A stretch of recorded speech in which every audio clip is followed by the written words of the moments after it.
Hello, I'm your host Keith Radzik, and in this episode of Pain Reprocessing Therapy, we will start diving into pain mapping and exercises on building and strengthening your safety network. Exercise Trigger to Pain: How to Map the Pain with Pain Maps. In the first column, use your journal to identify a trigger that you've always believed caused your pain. This might be a behavior like sitting, walking, or moving your body in a particular way. Or it might be an environmental factor like a certain weather condition or a specific smell. It might be a kind of food or a category of foods, or it might be something else altogether. Next, in the third column, identify the symptoms of pain that you associate with the trigger. Fill out the left and right columns for each trigger/symptom pair you can identify from your own life.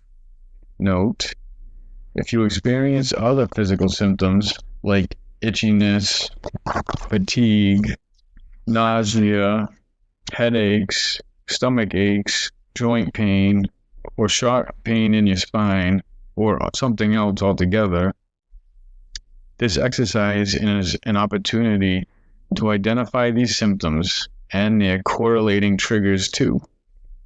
Finally, in the center column, identify the flavors of fear that arise between triggers and symptoms. There's going to be 3 columns. The first one will be the trigger, such as running. The second one will be the flavor of fear, what thoughts are associated with it, such as, oh, I really don't want to get a headache while I run. The third column will be the symptoms, headache. While you might be able to fill out this column from memory, we recommend that you take your time. Perhaps take a few days to pay attention to the precise thoughts, feelings, and behaviors that arise when you encounter one of these triggers in your daily life. For guidance, Olivia's examples, as I just stated before, are running appears first, trigger. For additional support filling out this section, turn back to the flavor of fear exercise in PRT2. Again, there will be 3 columns.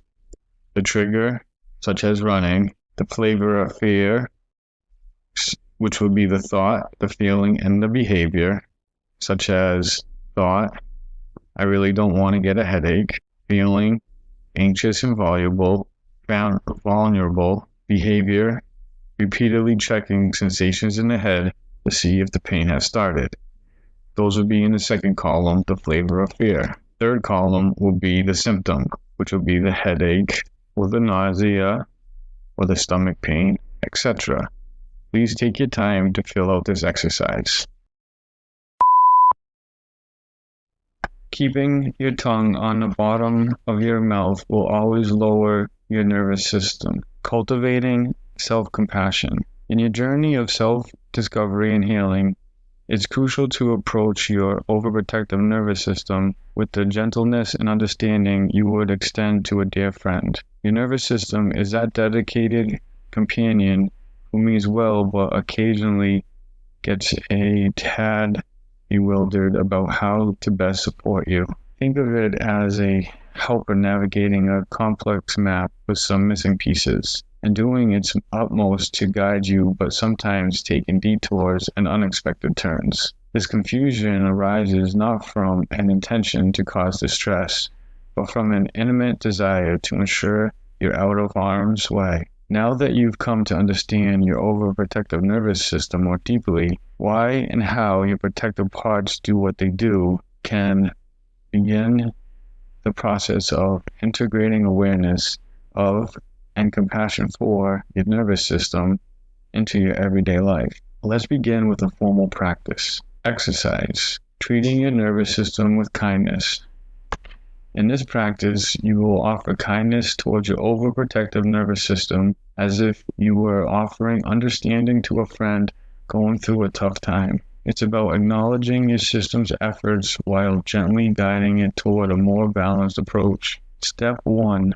Observation. Start by observing your body's reactions and responses in those moments when a protective part takes the driver's seat. Notice any shift in your body, thoughts, or emotions. Is there a slight tightening, an anxious thought, or a surge of adrenaline? By becoming attuned to these signals, you're opening the door to understanding your protective part's presence. Step 2. Validation. Remind yourself that your nervous system is acting from a place of concern. Validating its intention can help you cultivate patience and empathy towards its responses. You might say, "Hello, protector. I see you here, watching out for me." This simple acknowledgement creates a bridge of recognition, inviting a more conscious interaction with this aspect of yourself. Step 3. Gentle redirecting. Just as you might guide a concerned friend towards a more relaxed perspective, gently redirect your nervous system's focus. Reset your eyebrows, part your teeth, and reflect with a few natural breaths. Step 4. Gratitude. Express gratitude for your nervous system's protective nature. Recognize that its vigilance has kept you out of harm's way on numerous occasions. Picture yourself extending a gentle hand and saying, "I understand you're trying to keep me safe," even if it feels overwhelming at times. This practice fosters a space of acceptance and validation, rather than unconsciousness or resistance, where growth can flourish. By noticing, greeting, and showing kindness to your protective parts, you're forging a connection that nurtures understanding and healing, and fostering a loving dialogue within yourself. Step 5. Self-compassion. Treat yourself with the same kindness you're extending towards your nervous system. Understand that your responses are natural and that you're in the process of growth and learning. After you complete this practice, you may want to write your reflections in your journal.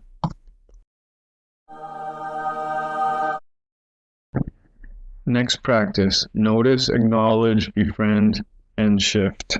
When you notice your nervous system going into high alert, pause for a moment. Instead of becoming frustrated, view it as an opportunity to understand its cues, and use the above practice to show compassion towards your overprotective nervous system. When your overprotective nervous system is activated, you can always try following the 4 steps process we call NABs. Notice, acknowledge, befriend, and shift. First, notice. When your protective parts are at the wheel, observe and shift in your body, thoughts or emotions that most typically mark your stress. Say a slight tightening, an anxious thought, a surge of adrenaline, or bracing for pain. Notice. Second one is acknowledge. Acknowledge that your protective part has kicked into gear. If, for example, your perfectionist part has shifted into gear, say to yourself, "Oh wow, there's perfectionism, working hard to make sure I do this just right." Perfectionism can really get in the way of peace. Befriend. Next one is befriend. Befriend your protective part by greeting it with curiosity and warmth. Take a moment to connect with its intention to protect you, and thank it for everything it has done and continues to do to try and keep you safe. Crucially, this doesn't mean you immediately do what your inner protective tells you to do. Rather, you're simply acknowledging that from the part's perspective, its protective response makes perfect sense. Befriend it. Number 3, shift. Shift into a new gear. There's no need to get into a wrestling match with your protective part. Instead, practice kindness towards it, seeing if it would be willing to give you some space. If it accepts your invitation, then you can decide what you'll do next from a place of full awareness rather than fear, contraction, instinct, or reflex. Take a picture of these steps. Rather, write them down on a sticky note as a reminder when your protective parts try to take the wheel. And if a part isn't willing to step back, respect that. Take this as an opportunity to strengthen your relationship with that part and get to know it better. Try returning to this, getting to know your inner protectors exercise, or you can simply bring your awareness to the place in your body where you feel that protective part and particularly stay present with it for some time, accepting it as it is without asking it to change or go away. Learning to attend to your protective parts in this kind and gentle way is a crucial part of the rewiring process, and in the long run will help your nervous system more accurately distinguish real threats from false alarms. Write your reflections down on this exercise and remember the NABs: notice, acknowledge, befriend, and shift. Always keep your throat open when you speak and allow your heart to shine. Moving forward, with time and practice, you can develop a therapeutic partnership with your nervous system. As you navigate life's twists and turns, approach each interaction with the intention of understanding, patience, and kindness. Ask yourself, as you contemplate your inner protector's response to pain symptoms or stressful situations, how is this understandable? Then speak to your nervous system as you would to that cherished friend, gently guiding it through moments of confusion and helping it recalibrate its responses. This process will take work, and it won't always be easy or straightforward, but it will happen if you're persistent. Remember, too, that healing is not about silencing or suppressing parts of ourselves, but is about fostering acceptance and nurturing growth. You're on a transformational journey, one that embraces your innate wisdom and invites healing from within, and you're fostering a harmonious partnership between your mind and body, which can lead to a more empowered approach to managing your experiences. And now for Chapter 4, Building a Foundation of Safety. In the last chapter, you began developing a new relationship with your overprotective nervous system, which will help you approach it with understanding and compassion. In this chapter, you will take this relationship a step further, building the foundation of safety that will make it possible to reprocess pain in the chapters to come. If a pervasive sense of danger lies at the root of neuroplastic pain, what is the corresponding remedy? Perhaps not surprisingly, the remedy lies in safety, or the opposite of danger. The more familiar the nervous system becomes with safety, the less it will err on the side of caution. And as it begins to relax its better safe than sorry approach, the less prone it will be to mistaking safe sensations for dangerous ones. Ultimately, our goal is to help the brain view sensations through a lens of safety rather than a lens of danger. Returning to an example from Chapter 2, we want to help the brain recognize the stump for what it is, a stump, where it once saw a bear. If fear is the fuel that keeps pain burning, a sense of safety is the fire extinguisher that puts out the flames. First, you will learn more about foundation of safety you already have. Then you will learn new tools aimed at helping you think, feel, and behave in ways that will strengthen that foundation. Getting to know your safety network. We've asked you to imagine that the brain is like a forest with every neural pathway like a trail in the forest. Now we want to add another concept. When different forest trails connect to each other to make a web of crisscrossing trails, they form a trail network. Similarly, for our purposes, when different neural pathways connect to each other, we can think of them as a neural network. Although every human brain contains countless neural networks, what those neural networks look like from one brain to the next varies enormously, depending in part on the kinds of experiences that the brain has had. To understand this better, let's imagine two different brains. The first brain belongs to a young man who was born and raised in Siberia. His neural network for pineapple is rather small. He's seen a few photos of pineapples, so he knows what they're called and he knows what they look like, but he's never actually touched, smelled, or tasted one in real life.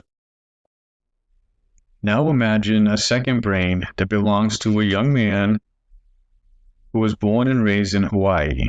His neural network for pineapples is massive. It includes not only what pineapples are called and what they look like, but also what they smell like, taste like, feel like, and how to tell when a pineapple is perfectly ripe, along with hundreds of memories involving pineapples, feelings associated with picking them fresh from his grandmother's garden, the complicated colony history of pineapple farming, a long list of favorite pineapple recipes, the way his mouth feels when he's eaten one too many pieces of pineapple, images of elaborate sculptures carved to look like pineapples, and so on. Similarly, each of us have a unique neural network for safety.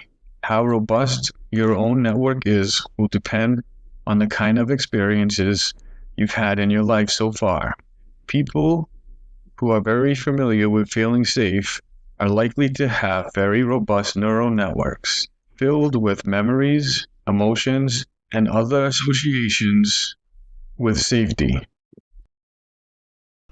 Like people around whom they feel or have felt safe, times they felt seen and cared for, places that help them feel grounded and stable. People who are very unfamiliar with feeling safe, including those who experienced persistent trauma in childhood, are more likely to have a relatively slim safety network, one that contains the concept of safety, but lacks experiences, memories, and feelings associated with that concept. In the spaces provided, take some time to map out what your own neural network for safety might look like. You may have a lot to write down, or not much at all. Wherever you find yourself on this spectrum is okay. If you find it challenging to think of something to put in a particular box, feel free to leave it blank. There is no need to force anything. Think of this exercise as an opportunity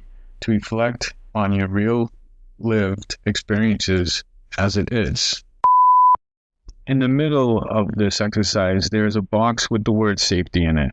On the top left, there's a box and it says, write down this in your journal, in my body, safety feels ... fill in the blank. On the right side, there's a box and in it says, behaviors or activities that help me feel safe include ... fill in the blanks. On the right side, there's a box and it says, memories I have of feeling safe include ... fill in the blank. Below safety reads a box that says, people or animals I felt most safe with include ... fill in the blank. On the left side of the word safety is a box that says, places I felt most safe include ... fill in the blank. Please take as much time as you need to properly do this exercise correctly. Many people reflecting on these questions will realize, perhaps for the first time, just how unfamiliar they are with feeling safe. If this is true for you, you may find that acknowledging this can be emotional. Whether you feel sadness, anger, grief, or something else altogether, your feelings are natural and understandable. Please take a moment to make space for whatever comes up. If you want to take a break to journal, go for a walk, snuggle your pet, or talk with a friend, we encourage you to do so. As we will discuss more in Chapter 6, learning to acknowledge difficult feelings, make space for them is an important part of the healing process. When you are prepared to continue reading, come back to this point. By practicing difficult thoughts, feelings, and behaviors, you can harness the power of neuroplasticity to strengthen your safety network. As your nervous system becomes more familiar with the sense of safety, it will gradually become less overprotective. There is no need to force this change to happen.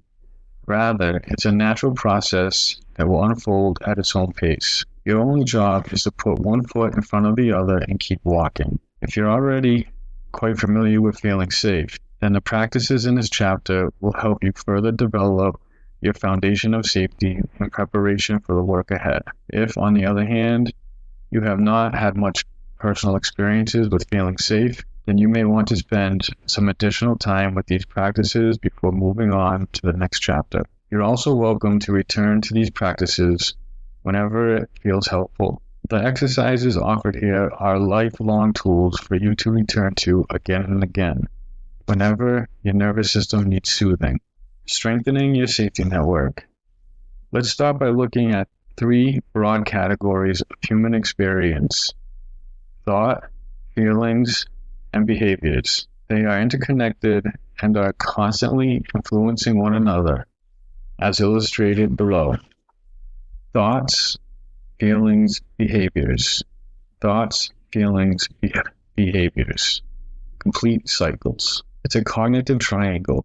Recall that we divided the flavors of fear into these same 3 categories. Consider how a fearful thought like, "Oh no, if I get a headache today, then I won't be able to meet my work deadline," could cause you to experience a fearful feeling, such as anxiety, which could cause you to engage in a fearful behavior, such as repeatedly checking on a sensation in your head to make sure you don't have a headache. And before you know it, the pain-fear cycle is off and running with a chain reaction of fearful thoughts, feelings, and behaviors that cause pain. There is a part of the brain called the centric networking system where we are able to produce these thoughts unlike any other animal alive, and uncertainty will breed uncertainty. This is one not so fun example of how thoughts, feelings, and behaviors are interconnected.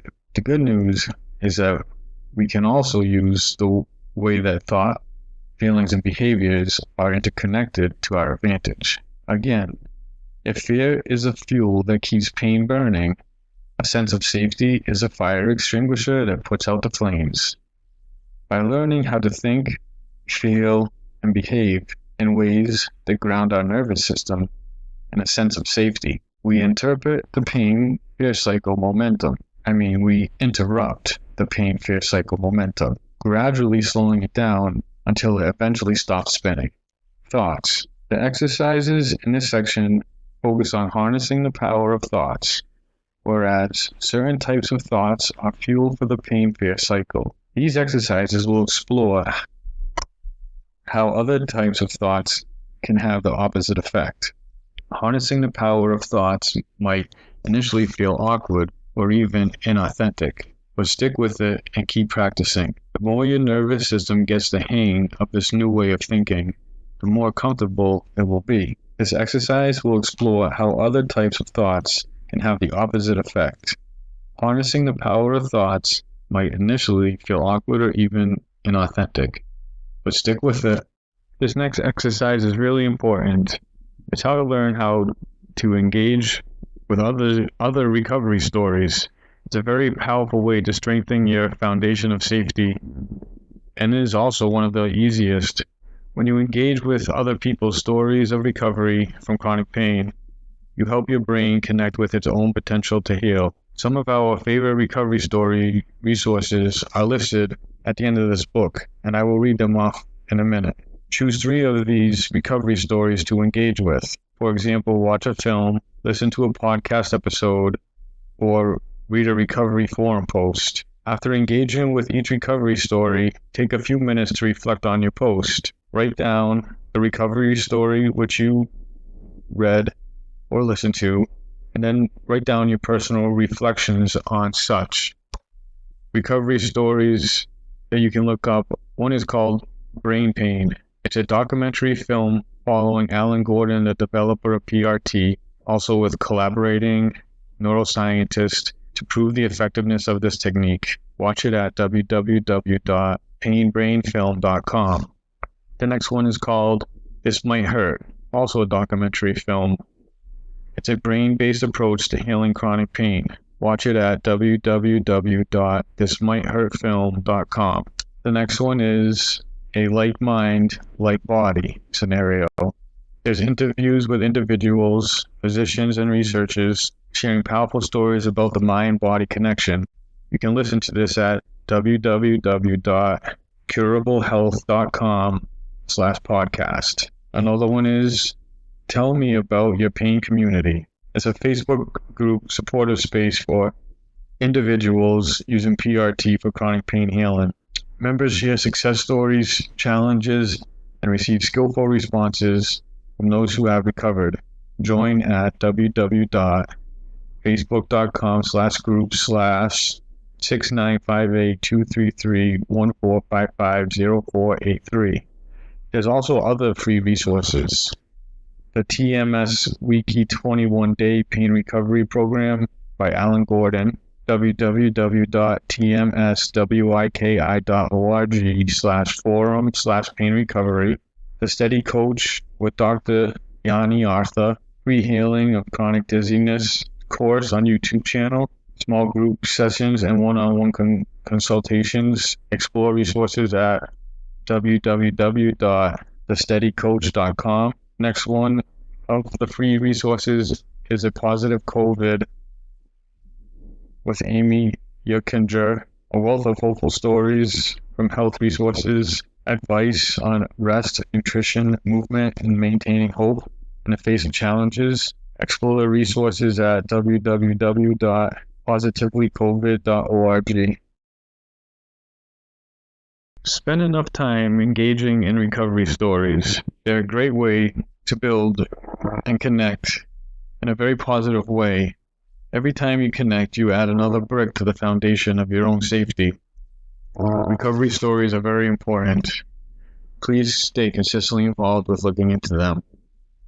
Many practices that harness the power of thought involve self-talk, which is just a fancy name for thoughts you direct towards yourself. Everyone regularly engages in self-talk, but most of it is by default. What we're offering here is intentional self-talk, thoughts that you consciously choose to direct towards yourself with a particular goal in mind. This exercise is going to be involved with practicing your self-talk tone. If the goal of intentional self-talk is to soothe your nervous system, to impact a sense of safety, tone is important. This exercise is aimed at helping you zero in on the soothing tone you will use while engaging in self-talk practices. Imagine that you're taking care of a young child you care for very much. They wake up in the middle of the night terrified, convinced there are monsters under the bed. They come to you seeking safety and comfort. You empathize with the children's very real fear, but you also know the fear is a false alarm. There are no monsters under the bed, and the child is perfectly safe. Imagine soothing the child, giving them permission not to worry. Imagine a soft, warm, reassuring tone you would use. Practice using this tone aloud, saying, "You're safe now, nothing is going to hurt you." Please repeat in a nice soft tone, "You are safe now, nothing is going to hurt you." Practice saying these phrases aloud a few times, getting a feel for the soothing tone you would use. Notice how it feels in your body to speak with this calm, caring, and confident voice. If other messages arise that you'd like to share with this imaginary child, go ahead and say those with the same soothing tone. Use this same tone of voice whenever you're engaging in soothing self-talk practices, whether you are vocalizing the self-talk aloud or silently to yourself. Anytime you have trouble finding the tone in the future, return to this exercise to help you remember. Next exercise, reflecting on the evidence. This is a very important exercise so you remember that there is evidence that your pain is neuroplastic. We're going to return to the self-assessment that we did before in Chapter 2 and review all the signs of neuroplastic pain that resonated with your own experience. I'm going to reread all of the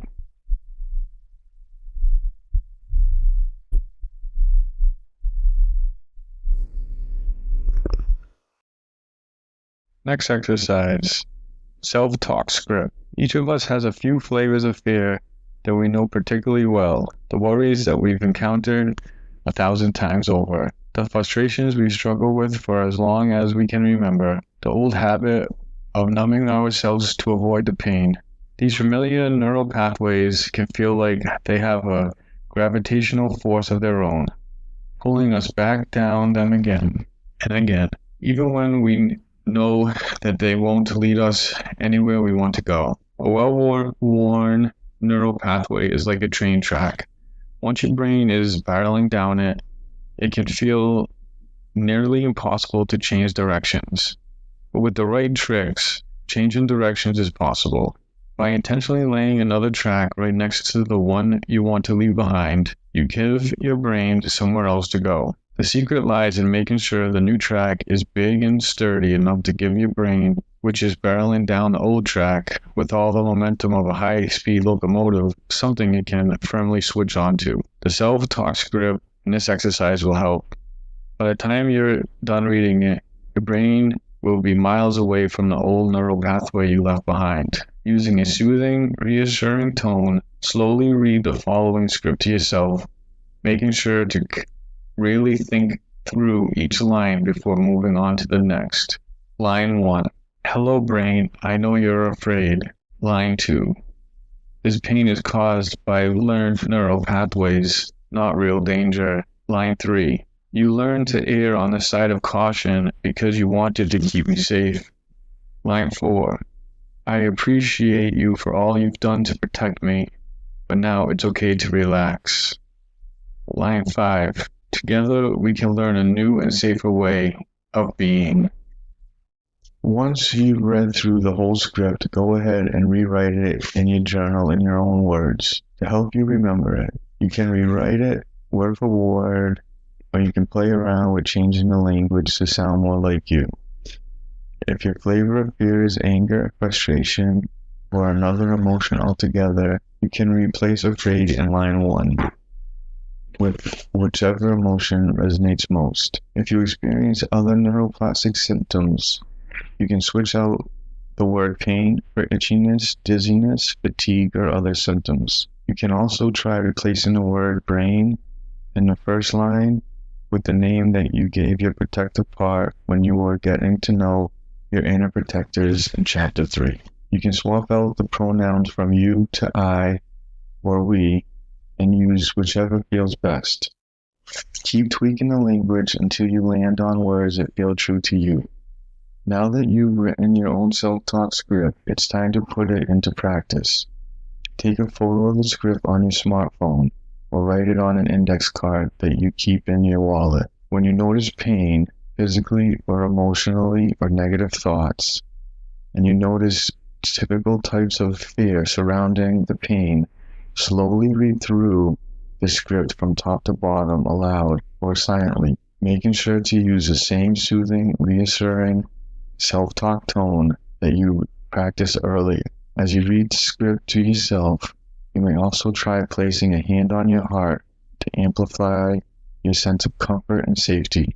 If you experience pain during much of the day, every day, aim to practice this script at least 3 times a day for 2 weeks. If your pain is more intermediate, simply practice self-talk script when you notice that pain has arisen. Each time you practice responding to pain by practicing the script, you're inviting your brain to switch tracks from an old neural pathway that perpetuates the pain fear cycle to a new neural pathway that builds your foundation of safety. At the end of the first 2 weeks of practice, or whenever you feel it's appropriate, come back to this workbook to journal about your experiences using the script. Write down how it helped, what challenges did you experience, what else did you notice. Constantly go back to the script every time you need to for the rest of your life.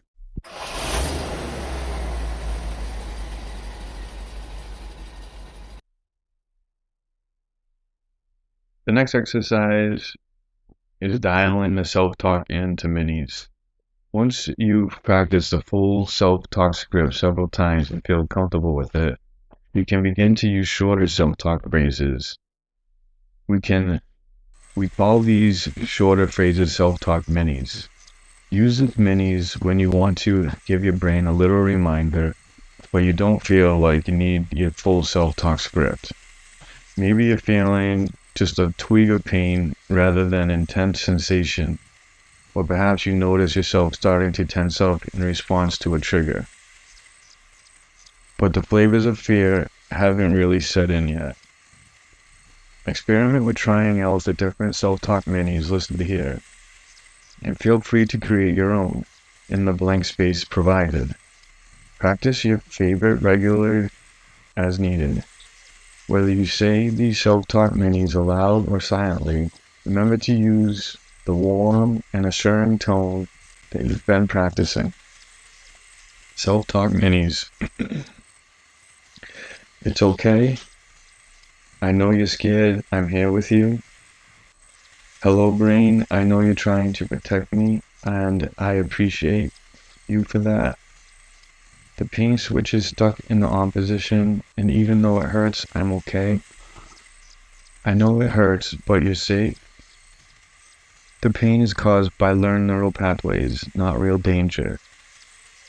Thank you for trying to protect me, but I'm safe now. It's okay to relax. It hurts right now, but it's only temporary. My body is healthy and strong. I'm okay. And please devise one that best suits you. This next section is about feelings, helping you feel safe. What does it mean to feel safe? It's different for different people, and there's no one answer that feels true to anyone. In general, when we talk about feeling safe, we are talking about a feeling that is the opposite of high alert. Many people describe this feeling as grounded, relaxed, or calm. While we're on board with the idea that you can't change the way you're already feeling in this very moment, there are actually a whole lot of things you can do to change the way you feel in the next moment and all the moments after that. It's a matter of self-regulation, learning the way your body functions and how to work with it so you can stay calm and respond to your experiences rather than being overwhelmed by them. In neuroscience speak, we say that you feel safe when your parasympathetic nervous system is activated. The parasympathetic nervous system is a part of your nervous system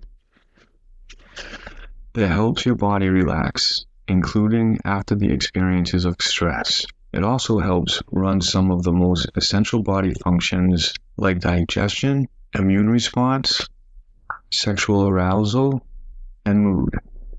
This is contrast to the sympathetic nervous system, which is a part of your nervous system that activates in a fight or flight response. Your heart races, your breathing becomes shallow, your muscles tense, and you feel anything but safe. And as you already know, the more unsafe you feel, the faster the pain-fear cycle spins. Luckily, we all have a reset switch running through our bodies that helps our brains transition from danger mode to safety mode. This reset switch is called the vagus nerve, and it's a communication superhighway that connects your brain with all of your essential organs. When the vagus nerve is stimulated, your heart rate slows, sending the signal to the rest of your body that danger has passed and it's time to relax. As a result, your body feels safe, which interrupts the pain-fear cycle and strengthens your foundation of safety. There are many ways to stimulate the vagus nerve, and we focus here on two of our favorites. We encourage you to build these practices into your daily life on a regular basis and ongoing. Next exercise, in order to stimulate the vagus nerve, is called cold pack relaxing. About a year into the coronavirus pandemic and the tidal wave of the anxiety that came with it, a strange new health trend began sweeping the internet. While we don't think that all internet health trends are worthy of your attention, this approach to vagus nerve stimulation offers one of the most easily accessible ways to soothe the nervous system. Our favorite option is a reusable gel ice pack, but you can use a bag of frozen peas or corn if that's what you have on hand. If you're hesitant to try this exercise for any reason, which may include traumatic associations with feeling of cold, please feel free to skip this exercise and move ahead. Remove your cold pack from the freezer and wrap it with cloth to protect your skin. Recline or lie down so your back is fully supported, and place the wrapped cold pack against the center of your upper chest. With your hands crossed over the cold pack, gently pressing the cold pack onto your chest, you should be able to feel a strong sensation of coldness on your chest, but not so cold that it hurts or irritates your skin. Adjust the cloth as needed to find the right balance. Plan to stay in this position, continuing to hold the cold pack against your chest for at least 10 minutes. If you're comfortable closing your eyes, please do. Now imagine that the cold pack is a powerful magnet for your attention, sucking all your awareness into the feeling of coldness in your chest. With each inhale, breathe more of your awareness into that intense sensation of coldness. Then hold your breath there for a moment before relaxing into a long, slow exhale.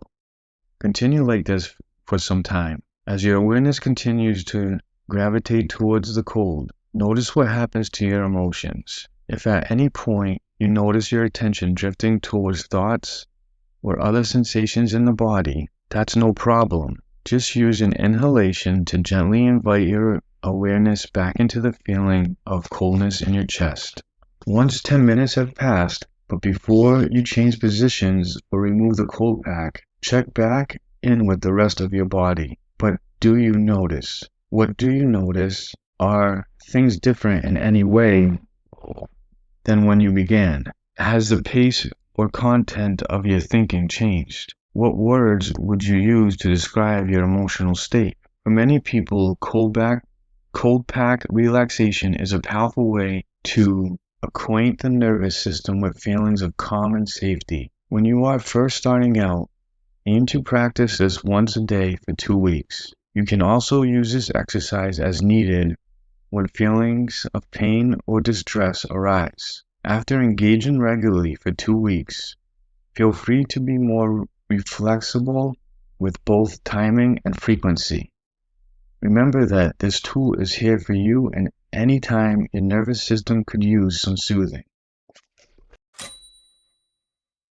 Next exercise, deep belly breathing. When just starting out, many people find deep belly breathing more accessible lying down. If you're able to lie down comfortably, please do so. Feel free to prop up your knees or legs if you like. If you prefer sitting, position yourself so that your back feels fully supported. Once you are in a relaxed and comfortable position, place your left hand over the center of your chest and your right hand just over your belly button and a few inches to the right. Close your eyes and, without thinking too much about it, take a deep breath in through your nose and out through your mouth. Notice which hand moved more.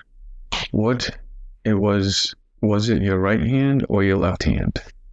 Now, keeping your eyes closed, once again, inhale deeply through your nose. Breathe the air deep into your belly. Imagine breathing the air all the way below your belly button, and then exhale slowly through your mouth. Notice again which hand moved more. Continue to inhale through your nose and exhale through your mouth, gently inviting the air more deeply into your belly. And at the end of the inhale, try holding your breath in your belly for a count of 3.